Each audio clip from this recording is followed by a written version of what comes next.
Produced in association with KPMG Australia, this is What Happens Next with Whitney Fitzsimmons. Hello, I'm Whitney Fitzsimmons. On this edition of the program, we find out how brands can change, grow and keep their loyal customers. We did our homework. We did the research. We wanted to understand what were the issues facing the world today and how could we contribute to those.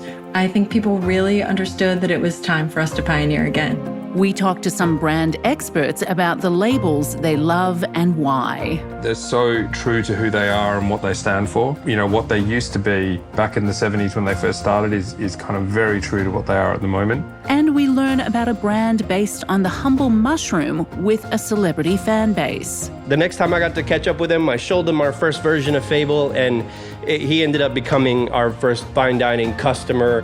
That's all coming up when we discover what happens next.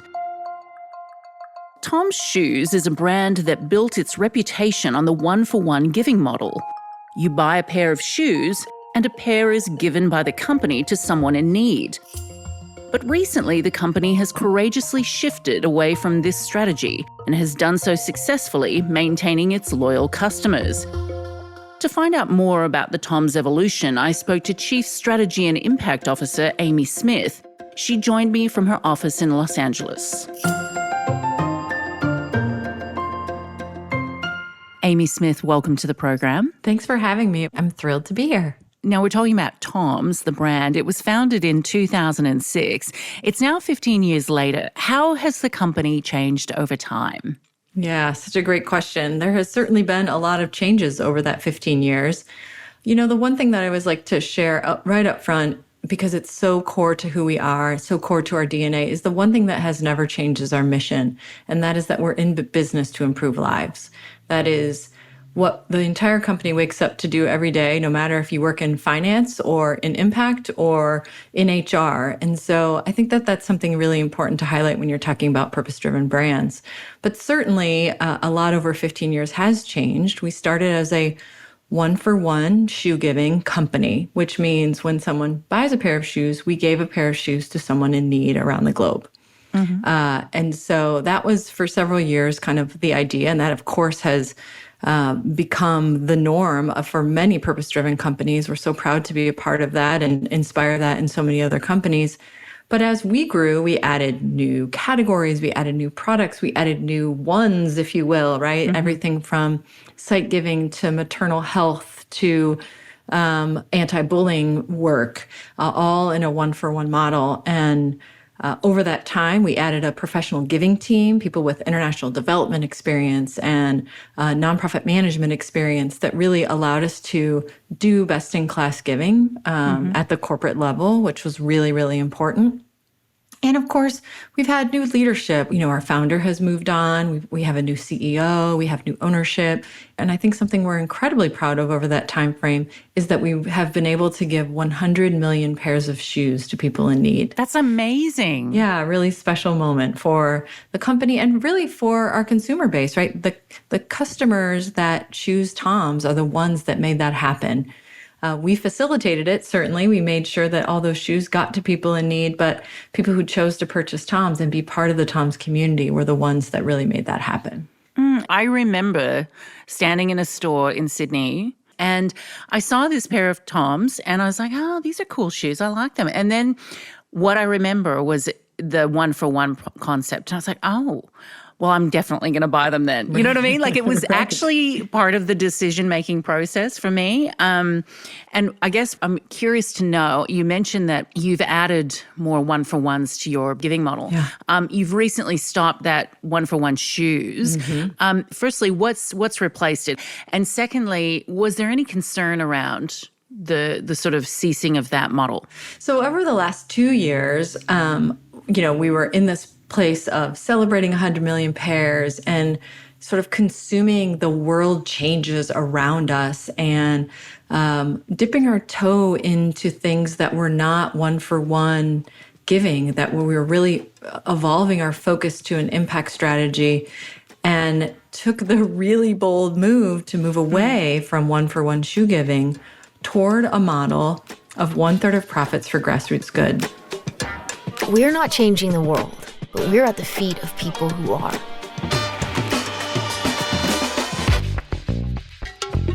That's why we give 1/3 of our profits, investing in people building equity at the grassroots level.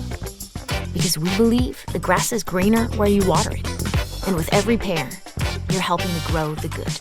The Alpert. So it was a really big, scary moment, but one that we had really thought through.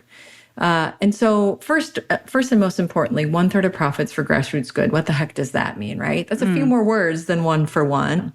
So 1/3 of profits is the first part. That's a pretty substantial amount of what we make as a company. It's a commitment that we've made over the long term, and it really is already still aligned with how much we were spending when we were giving shoes 1 for 1. So it's still very consistent with the model. That's an important thing to the consumer. We want to be transparent about that. And then the grassroots good piece is really about working with organizations that are addressing the challenges of creating equity in the world on the ground. So they're working in local communities. We're working with those leaders in the communities and the organizations that are truly, 1, understand those community needs, and 2, are very focused on supporting the members in that community. Why are we doing that? To create more equity in the world. So creating equity in mental health, specifically help-seeking behaviors, in creating access to opportunities, specifically in education and in decent work, and in supporting our efforts here in the United States to end gun violence, specifically interventions and prevention. Areas that we could build, either had credibility or could build credibility quite quickly. So those were all really important to us as we thought about those. Where were we going to go next with this idea? Yeah, it is a slightly more complicated concept than a 1 for 1, right? It is. You see 1 for 1, you go, oh, I buy a pair of shoes, somebody else gets a pair of shoes who's in need. Right. Was there any moments where you thought, oh, I'm concerned that loyal brand buyers might go, I don't quite get this? Or were you just completely confident and you thought, no, we're going to get them on board from the beginning kind of thing? You know, Whitney, I know you can't see my smile on a podcast, but I have to tell you, there were so many nights I laid in bed going, what have I done? What are we, is this okay? Are we doing the right thing, right? You're right. Because it is, it's a big shift. It's a big leap of faith, but we did our homework, right? We did the research. We wanted to understand what were the issues facing the world today and how could we contribute to those? And we felt really proud of giving 100 million pairs of shoes, but we also felt like we have an opportunity to pioneer again. And we did. We trusted that the consumer would understand it, be inspired by it, and want to be a part of it. And so that was all very scary, absolutely, every day. When we did roll it out over the spring, we were ready to answer that question. Are you crazy for walking away from 1 for 1? How could you do that? We never got that question. Really? We didn't get that question one time. I think people really understood that it was time for us to pioneer again. So we were really proud of that. You mentioned that there's no doubt the last few years the world has completely changed. How do you think the Tom's consumer has changed over time? The Tom's consumer has changed over time. And I think really consumers have changed, right? They are more savvy than ever. They understand the issues facing their local communities and care deeply about them.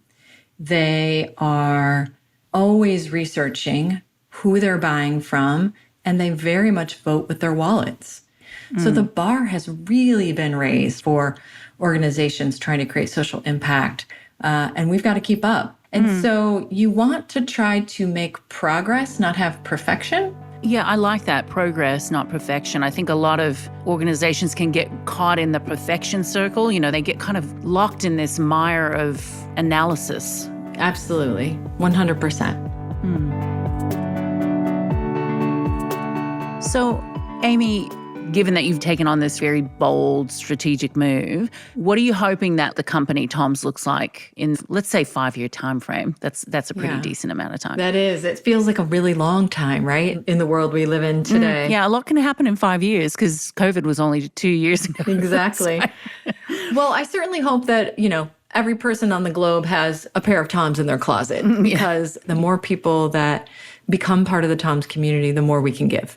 On the impact side, I hope that we are able to really create some true impact. We talk about going beyond the check. What other ways can we help these often under-resourced, marginalized communities bring their vision to life for what they know their communities need? And so I would love in 5 years, one, I would love, like I said, everyone have a pair of Toms.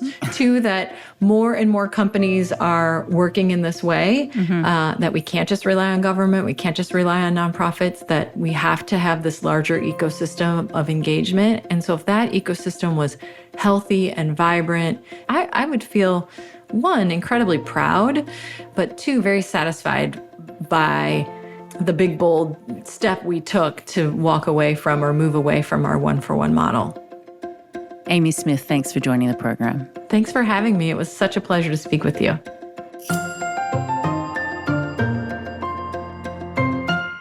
So, what's in a brand? Why do we love them? And why do some brands instill an almost religious loyalty in their customers? For more on this, I spoke to author of the book Cult Status, Tim Duggan, and KPMG partner and head of brand strategy, Sudeep Gohil. Tim Duggan, Sudeep Gohil, welcome to the program. Thanks for having me. Thanks for having me, Whitney. Tim, I'll start with you. In your book, Cult Status, you say brands with impact have a unifying message and usually lead from the middle. What do you mean by that? And can you give us some real-world examples? Yeah, so in my book, I define a business with cult status as one that has a really strong or passionate community around it who really identify with what a business does.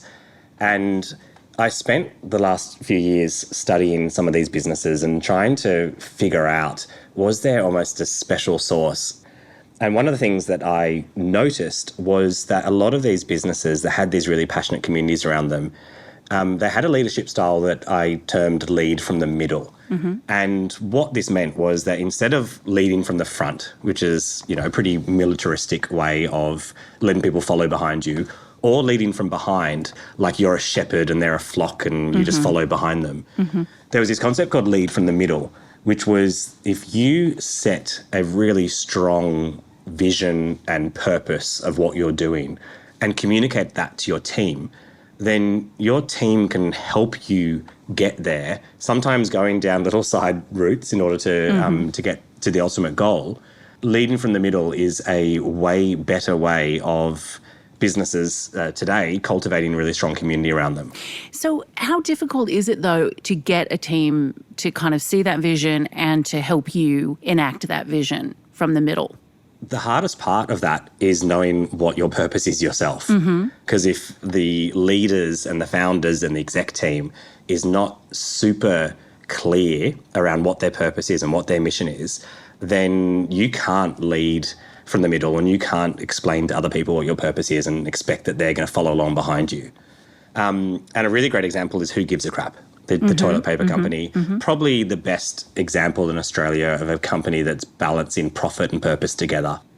Over the years when they've been building that, and I've known Simon, one of the co-founders, since the very beginning when they kind of kicked it off, they were super clear on what their purpose was from the start. And what that meant was that when they had stuff-ups, when their first shipment of toilet paper arrived and it wasn't properly perforated, meaning that you needed a knife to cut each toilet roll up to make them into individual squares, it meant that their customers said, well, you know what, I believe so strongly in what you're doing that I don't care that this is a really crap product right now, pardon the pun. I'm going to stick with you. And because everyone knew what their why was, it meant that they were able to kind of ride some of those ups and downs. Sudeep, I want to bring you into the conversation now. How important, because Who Gives a Crap is an incredible name. I mean, it just kind of stops you in your tracks, right? How important is a name when you're launching a product? It's either everything or nothing, I guess. So not the best answer in the world. I think it's interesting because I think sometimes, the name just kind of tells you everything about the brand. The name's kind of where the product leads from. But in other cases, it's something that means absolutely nothing at the beginning, an empty vessel almost. And then it becomes contingent on the organization to fill it. So, Google and a lot of the other internet companies that we're all so familiar with now. When they first came about, we didn't even know what they did, let alone what the name meant. So I think you can go either way. But increasingly, if you can get both going, then that's quite an interesting position to be in. Tim, what's your view on that? I lean towards a brand name generally means nothing to anyone. It's what you project into that brand name. Yeah. And that's why, as Sadiq mentioned, there's just so many examples of words that are completely made up that don't mean anything until they're imbued with a meaning. For this episode, I recently spoke to Amy Smith, the Chief Strategy and Impact Officer at Tom's Shoes, famous for pioneering the one-for-one model. They recently moved away from that model, and so far, she said it's been positive. How difficult do you think it is for established brands to change their brand tactics? I think brands should change their brand tactics. If you didn't evolve along with the times, you're just going to be left behind. Like Kodak, for example. Definitely. There's our world is littered with brands that didn't evolve along with the times. Yeah, that's exactly what I was going to say, Tim. I think it's that evolution of how you do something versus why you do something. The why is important, but the how you do it needs to change and evolve, because I think the world's got so complicated now that if you just kept on doing the same thing again and again, you would be old-fashioned and out of date before you could even finish a sentence. Sadiq, there are brands that have become almost synonymous with the actual item they produce. A good example is, say, Kleenex, which many people would say instead of tissue. Is that cult status, or is that something else, do you think? It's an interesting one, Whitney. I actually think, I'm not sure that they're quite cult status. I actually prefer the description of eponymous brands, so the brand that basically ends up becoming the name for the category. I think from a cult status perspective, it's a different metric perhaps. If you think back to some of those brands like, Kleenex and Sellotape and Dulux and Hoover, etc., they've also been pioneers in their category. And so it's less, I think, about what they stand for and more what that product delivers, which I think is another really interesting kind of aspect of brands. But I think there are other brands which attract kind of that religious devotion from customers, which I think leans more on that authenticity side of things. It's because they're so good at what they do. They're so obsessive about detail. They're so obsessive about how they create their product or how they craft their story that it's easy to understand how customers can get totally swept up. Do you have any examples of what you're talking about? I remember when I lived in Japan for a little while, and in Tokyo, people were absolutely devoted to Louis Vuitton as a brand. And what they loved about it was that artisan attention to detail. And they would, do things like count the number of stitches to make sure that they'd got a perfect piece of Louis Vuitton. Yeah, and Louis Vuitton also has a long heritage as well. I would imagine that would be an important element of that. Yeah, absolutely. They're the people that started a lot of the trends which other companies and brands have come after and tried to emulate. Tim, what's your view on that? I think it's important to recognise that a religious devotion doesn't happen accidentally. It actually, there's process and there's thought and there is real intention behind that. Quality is probably the most important thing, but then once you've got that quality product, you then need to have all these other things around it that make it a cult status brand. So things like transparency. You need to be really honest and open with your customers.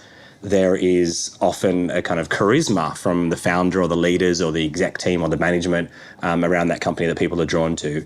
And there's an alignment of values in that people can either project themselves or see themselves projected in some of the values that the company represents. And when that resonates, that is when you get a religious devotion to something. How do you think consumers have changed during the pandemic? I think consumers' worlds have shrunk and the relationships with brands, therefore, have become a lot more intimate. You kind of grabbed onto brands that you really loved. So whether that was your local restaurant that you wanted to order from or your favourite face cream that you wanted to kind of put on when you wanted a Saturday night in. You mean every Saturday night in? Yes, and Monday and Tuesday and Wednesday and Thursday. And so coming out of the pandemic, I actually think that our depth of love and some of that religious devotion for these brands, I think it's actually only going to be even stronger. And interestingly, I wrote my book, Cult Status, in the 2 years leading up to COVID hit in 2020. And one of the things that I was most concerned with was, oh God, all these businesses that I wrote about were about to go under because we're going to have, this big global pandemic happening. And the opposite thing happened. All these businesses that had really strong communities around them, they got stronger in tough times. So if anything, the pandemic has kind of shown that you really need a strong community around your brand who believe in what you're doing to help you get through to the other side. Sudeep, what's your view? Yeah, no, I agree. I mean, I was going to say, I think it's made consumers appreciate the things that we've taken for granted much more.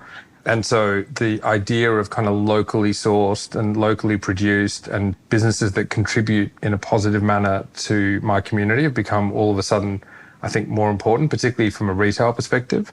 And then I think the other thing that's been interesting is the dichotomy that has developed around value. So, people lining up for toilet paper and all that kind of stuff.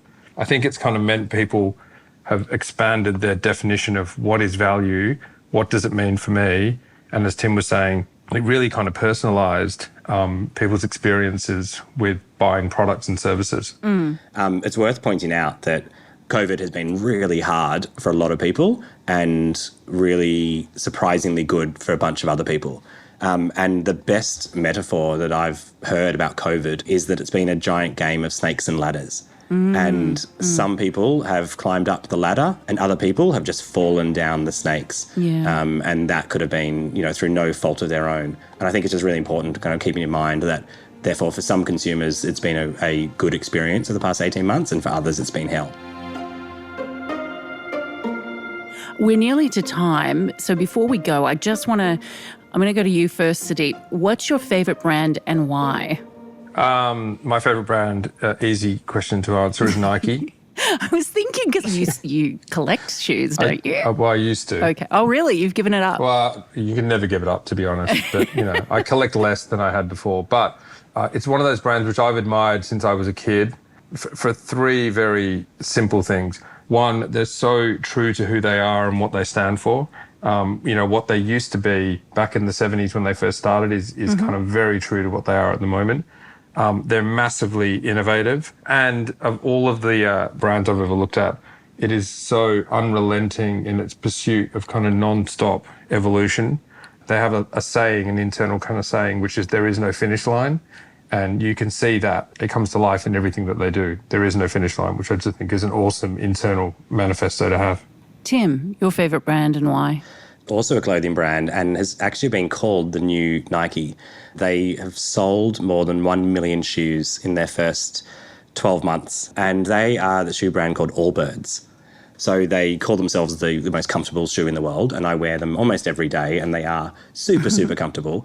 But the reason why I really love them and why I think that I have become kind of a raving fan for them is that they are one of the most sustainable shoe companies in the world. And I think for me, my favourite brand is something that really aligns with who I am as a person and with my kind of personal purpose. And when I see a brand like Allbirds, I become a huge fan of it, and I hope that they continue to put out lots of products and they turn into the next Nike over the next 30 years. Sudeep Gohill, Tim Duggan, thanks for joining the program. Thanks, Whitney. Thanks very much for having me.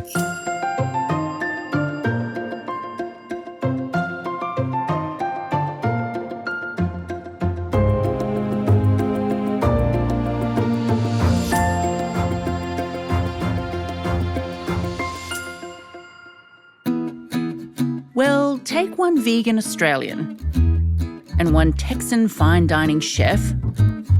Add some passion, focus, and a desire to help the environment by lowering people's meat consumption. And what do you have? The answer is the mushroom-based meat alternative company, Fable. To find out more about the Fable story, I caught up with the company's founders, Michael Fox and Jim Fuller. Michael Fox, Jim Fuller, welcome to the program. Hi, Whitney. Thanks for having us, Whitney. So, Michael, in a nutshell, what is Fable? At Fable, our mission is to help end industrial animal agriculture, and we do that by making delicious meaty food out of mushrooms. Well, Michael, that was quite the nutshell answer. I can extrapolate if you like. Do you care to just give us a little bit more detail on that? Yeah, so we kind of operate in that meat alternative space. So we want to help people to reduce their meat consumption, but we know people love the taste and texture of meat. Most people get the reasons why they should reduce their meat consumption, and for health reasons, environmental reasons, and ethical reasons. But yeah, it's difficult to fully give up or even reduce meat. So we make products that have the taste and texture of meat, but we make them out of non-animal ingredients. And for us, a particular focus on mushrooms. What's behind the name Fable? Yeah, so the Oxford Dictionary defines a fable as a short story, usually with animals as characters conveying a moral. And it does sort of fit nicely with the idea of helping to end industrial animal agriculture and saving animals. We also loved the thought around, picture the sort of images in some of those books of like walking through the enchanted forest, and there's mushrooms there on the ground as you're going through the forest. And yeah, so it kind of just hit a whole bunch of really nice spots for us when we came up with the name in a whole bunch of different directions. So it really felt right. So, Michael, you're vegan, which makes sense. But, Jim, my understanding is that you aren't, and that you hail from Texas, where slow cooking and barbecue is a big thing. So why were you so keen to join Michael in starting Fable? Well, that all is true. I do have a bit of a background in fine dining and chemical engineering. But taking a break from all of that, I started a job on a mushroom farm, and I kind of fell down the rabbit hole, so to speak, where I saw one of the most efficient agricultural crops, and that was in the North Bay area of San Francisco. So it rained 9 months out of the year, and mushrooms grew in the wild. I just kind of took on the hobby of mushroom hunting. Did you ever, when you were out mushroom hunting, did you ever think, oh, I'm not sure if I should eat that one? Well, that's kind of like the thrill of it, right? Like, you're all right, okay. You're on the hunt, and you could be literally looking for mushrooms that are, hundreds of dollars a kilo, or even in some cases, thousands of dollars a kilo. So massive value. But then you're dealing with things that are highly medicinal or toxic, they can cure you or kill you. So many interesting things. So like I said, I fell down the rabbit hole, and I had my cosmic aha there that I was going to deal with mushrooms for the rest of my life. Now, that creates a bit of a cognitive dissonance within someone who lives, that cultural Texan lifestyle and barbecues on the weekend and eats steak. So I actually chose to go vegan 4 years ago. So I did it for a month, and at the end of a month, I said, geez, I'm never going to do this again, because the first 2 weeks I felt terrible. Right, yeah. But then the next 2 weeks, I felt great. So me and a friend went from 1 month to 6 months. That was great. Then we decided 6 months to a year, and we were going to see that out. But in month 8, I went back to Texas. And I was amongst everything that I grew up with, and there was like a massive emotional connection to family and friends and ritual and culture around not just meat, but around barbecue, the whole culture behind it. So I cheated for a month while I was there, but I still had made a promise to do the year. So I came back here and saw the year out, but I knew that I needed to create something that could fill not just the whole, but all of those things that were the experience around food. And by the end of it, I decided, okay, well, I am no longer a vegan, but I am what you would now call a flexitarian, making different choices around my food. But I was very passionate about being able to help other people to reduce their resource-intense diets. That's pretty much why I was really happy to take on industrial meat agriculture with Michael. So the philosophy, you just touched on that, Jim, the philosophy of Fable. For you, Michael, what does the brand stand for? Yeah, so as you touched on before, I'm vegan. I went vegetarian 6 years ago. For me, kind of a mix of health, environmental, and ethical reasons, and I went vegan earlier this year. And I'd previously done a fashion technology business, Shoes of Prey, and I finished up with that 3 years ago, took 6 months off thinking about what I wanted to do next. And I got pretty passionate about the idea of wanting to help contribute to ending industrial animal agriculture for all those same reasons that I'm vegan. So I started exploring mushrooms, and that's how I got introduced to Jim. I had about 5 different people tell me, you got to meet Jim Fuller, So yeah, Jim and I met and realised we had good complementary skill sets. So that's kind of a long-winded answer, but for what the Fable brand stands for, it stands for helping people to reduce their meat consumption. And we have sort of a whole food-based, all-natural ingredient deck. We don't use anything artificial. We really focus on making an amazing, natural, healthy meat alternative. Jim, you mentioned that there was no more fine dining. However, you do have a big fan in Heston Blumenthal, who is Mr. Fine Dining and Mr. Inventive when it comes to food. Hi, I'm Heston Blumenthal. Now, you guys might know me in Australia from MasterChef. Why is the Fable patty so special? 100% natural, it's juicy, it's satisfying, it's full of umami. That's quite an incredible endorsement. Can you just tell me how that happened? Well, back in the days, whenever I was a fine dining chef, at the same time I was a chemical engineering student, and my head chef recognized how my scientific approach was a little bit different, and he handed me a book called On Food and Cooking by Harold McGee, and it's the science and lore of the kitchen. And it introduced me to Chef Heston Blumenthal. So it just so happened that 20 years later, I was what some would call an expert in mushrooms, and he was out looking for one.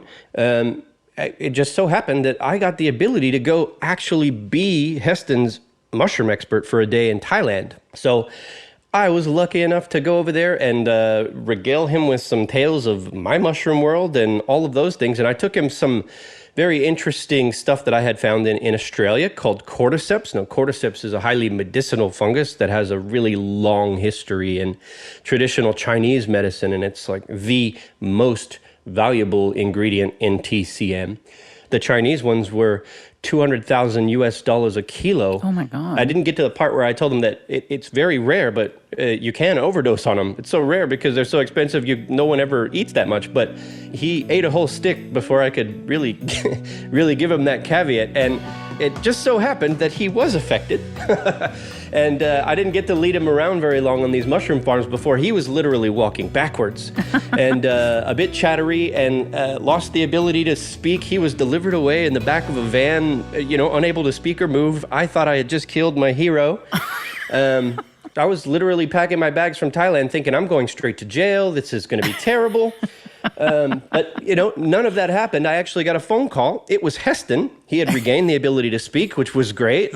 And he's like, look, I realized, it's not you, it was me. I just got too excited and consumed. And I was like, great. I'm glad that you don't blame me. And I had brought you a gift. Here's 50 more grams of these things. Do you want them? And I guess it was just sort of an endearing thing because it opened up the path of communication between us. Mm-hmm. And then several months later, I called him up and said, hey, we're starting a business. Would you like to hear more about it? And he said, yeah, 100%. The next time I got to catch up with him, I showed him our first version of Fable, and he ended up becoming our first fine dining customer. And, it just kind of rolled out from there. Our relationship is great. Fortunately, I didn't kill him. And that only got stronger because of it. Yeah, I think there are a lot of people happy that you didn't kill Heston Blumenthal. And you're an Australian brand. You're available in the UK, Singapore, and about to launch in the US. That's very exciting. I would imagine it would also bring some challenges with it. How are you kind of coping with the challenges? Where we are specifically having challenges is, at the moment, global logistics are a real issue. So COVID's caused all sorts of issues with global supply chains and global shipping, and that's hitting us fairly hard. We work with co-manufacturing partners based in Malaysia, but then it means we've got to ship our product around. So we've held a lot of stock in Australia, and that's helped us weather this logistics storm in Australia. But we've just launched in the UK last month. We launched with a large quick service restaurant chain called Leon, who have about 70 stores. And we were launching a 10-week promotion, a Fable steak wrap on their menu. And it sold out in 3.5 weeks, which was great from a sales perspective. But then we didn't have additional stock there in the UK. So now we need to build that buffer in the UK. We've got some more partners who want to launch in Veganuary in January. But it's going to be a real challenge for us to get stock to the UK in time. Yeah, I mean, you're not the only ones facing that. I was speaking to Amy Smith, the Global Strategy Officer from Tom's Shoes this morning for this episode. And she mentioned that one of their challenges is global supply chain. And so it is actually one of those fallouts from COVID that is really affecting a lot of businesses. Jim, I'm wondering, given that you're breaking into the US, are you looking forward to introducing some of your Texan family to Fable? Absolutely. Yeah, they're all chomping at the bit for it. And I mean, I was raised up in fine dining there in San Antonio in Texas. Yeah. All of the chefs that I was working with at the time have gone on to be restaurant owners, and they're all just waiting to support us and take us big. That's fantastic. I'm super excited. That's great. Now, I can't let either of you go without asking you this question. Michael, I'm going to ask you first. What is your favorite mushroom and why? Oh, I would have to say the cordyceps mushroom. I boil some up in chai tea every morning, and it really gives me an awesome kind of energy kick to start the day.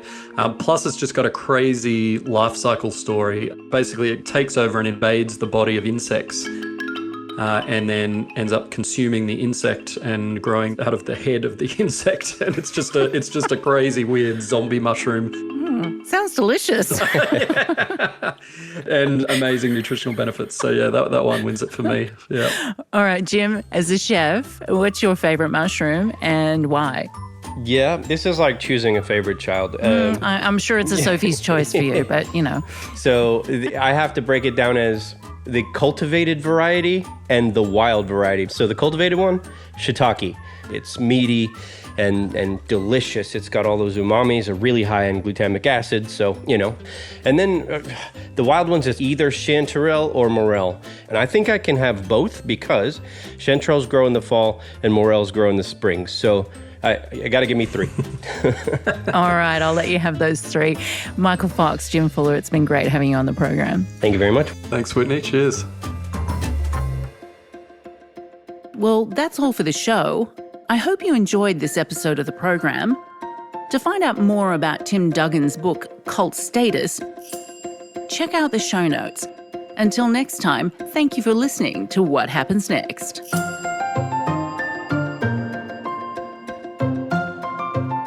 You've been listening to What Happens Next with Whitney Fitzsimmons. Produced in association with KPMG Australia. If you've enjoyed this podcast, you can subscribe to the show through Apple Podcasts, Spotify, or wherever you find your podcasts.